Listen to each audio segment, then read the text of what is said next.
than usual, and we didn't get necessarily all the dry down field period that we would normally. So the first thing is all beans, get them cold as quickly as possible. We may not at this point have much more dry down time.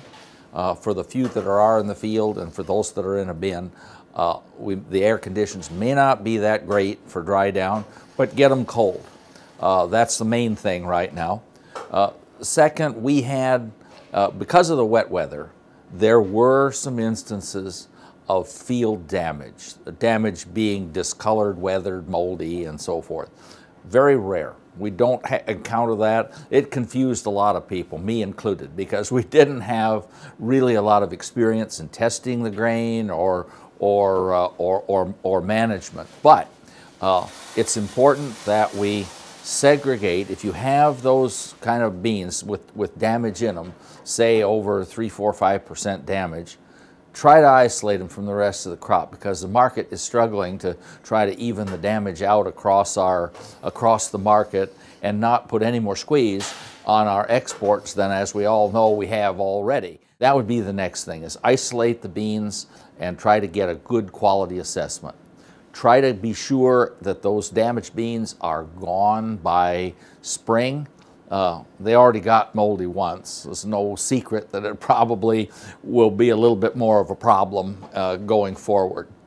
Don't put them in unaerated bins. There's a lot of beans that get stored in old government bins and that sort of thing that don't have aeration in them.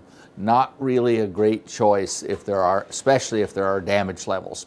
Good soybeans, good quality soybeans, which generally are less than 1% damage, those can store a year or more, especially if the moistures get down below 13 in the 11, 12, 13 range. We can store them a year or more.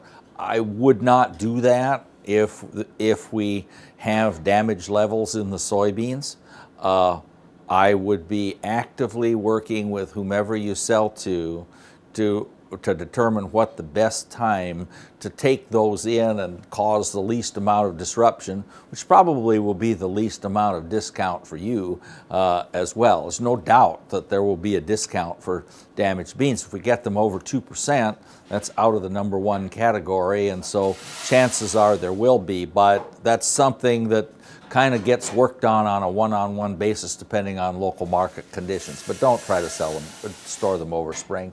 And be sure that you take the center cores out of bins, because all the fines and foreign material that gather in there that disrupts airflow, if you have a little bit of moldy beans in the first place, that's not going to be a very healthy outcome come spring.